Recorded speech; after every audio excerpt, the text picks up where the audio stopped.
Bonjour. Janis Joplin a dit « C'est dur d'être libre, mais quand ça marche, ça vaut le coup ». Eh bien, c'est exactement l'idée que j'avais envie de partager avec vous aujourd'hui.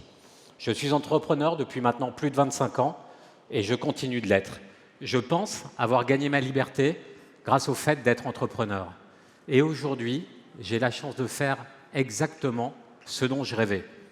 Mon parcours n'a pas été linéaire, j'ai connu beaucoup d'échecs, mais aujourd'hui, j'ai la chance de diriger un grand groupe européen de médias, j'ai la chance de produire des émissions de télévision comme C'est à vous, des séries télé comme 10%, des documentaires, des films, des pièces de théâtre, celles de Florian Zeller, et j'ai même eu la chance récemment de pouvoir acheter un club de football professionnel. Mais ce parcours, j'ai eu plein d'obstacles. Il n'a pas été simple. Et c'est cette chance d'être entrepreneur qui m'a permis d'y accéder aujourd'hui. J'ai pu déceler 3 recettes, 3 ingrédients qui m'ont permis aujourd'hui d'en être là. Le premier ingrédient, c'est la prise de risque. Non-stop, se remettre en question et réessayer. Je vous parlerai tout de suite de cette prise de risque. Le deuxième, ça a été la force de travail. Il faut toujours travailler dur pour pouvoir y arriver. Je me suis remis en question plein de fois dans mon parcours professionnel. Et puis la dernière, c'est la chance. Il en faut beaucoup. Pour moi, la chance, ça a été des rencontres professionnelles qui m'ont permis de sublimer mon parcours. Alors, je voulais vous parler de ma première prise de risque qui a été à 18 ans, quand je suis parti de Trouville. Je suis né là-bas, mon papa était moniteur d'auto-école, ma maman était coiffeuse, et pour moi, une façon de découvrir le monde, c'était de regarder la télévision. Et j'adorais ça, je rêvais d'y travailler, mais je ne connaissais strictement personne. Alors à 18 ans, je suis parti à Paris. Je n'ai pas fait d'études, j'ai essayé d'aller au cours Florent, j'y suis resté une semaine parce que j'étais trop mauvais comédien. Je me suis inscrit en fac de géographie, j'y suis resté 2 jours.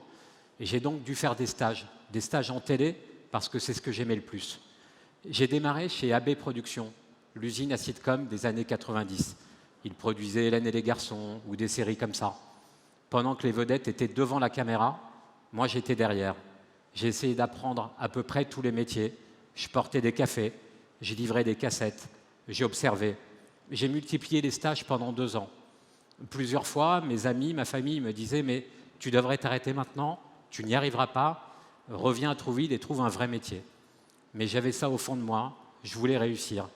Et après 2 ans de stage, sans être payé, j'ai eu la chance, dans une chaîne qui s'appelle Canal Jimmy, de pouvoir lancer le premier Marathon Friends.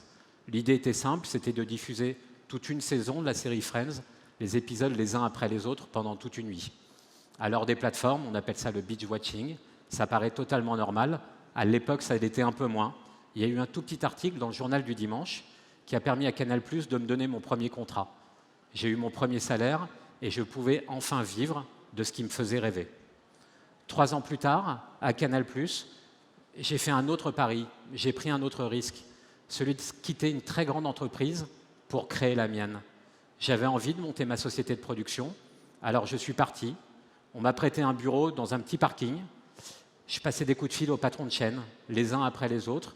Personne ne me répondait au téléphone. Personne ne voulait me recevoir puisque je démarrais de rien. Alors j'allais dans les sièges sociaux des entreprises. Et un beau jour, chez TPS, je suis tombé sur le patron, Guillaume Depoche. Je suis monté dans l'ascenseur avec lui et je lui ai dit « voilà, vous montez votre plateforme satellite, moi je monte ma société de production, donnez-moi ma chance et laissez-moi produire une émission, en tout cas essayez de le faire ». Il m'a dit oui, sans doute plus bluffé par mon culot que par mes qualités de producteur, mais il m'a donné ma chance. Ça m'a permis de lancer ma société, Troisième Œil Production, qui existe depuis 20 ans. J'ai pris beaucoup de risques, j'ai fait plein d'émissions, certaines ratées, d'autres réussies, mais ça m'a permis de me lancer et à chaque fois de pouvoir tenter de nouvelles choses. Un autre pari dans ma société de production a été l'émission C'est à vous. On est en 2008, ma société vivote, c'est des moments difficiles parce que l'échec, à chaque fois, vous donne le risque de tout arrêter. France 5 lance un appel d'offres pour une émission quotidienne à 19 h face au Grand Journal sur Canal+, qui était une très grande émission, un grand succès. Sur cet appel d'offres, on est 63 sociétés de production et ma société gagne cet appel d'offres. On lance un concept avec une animatrice formidable qui est Alexandra Sublet. On gagne cet appel d'offres, on a donc 63 ennemis. On a aussi un gros concurrent qui est Canal+. La première émission fait seulement 85 000 téléspectateurs face aux 2 millions de Canal. tout le monde nous donne quasiment pour mort et à force d'envie, de travail, on réussit à relever les manches et à faire de cette émission difficile un vrai succès. 12 ans plus tard, cette émission est leader en Access Prime Time, accueille chaque soir des hommes politiques, des stars internationales, et c'est reconnu comme un vrai succès.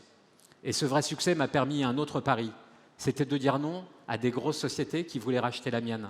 Cette liberté aussi, je l'ai acquise comme ça. Je me suis retrouvé face à des très grands groupes qui voulaient acquérir Troisième Œil, et j'ai toujours dit non parce que j'aurais perdu énormément de liberté.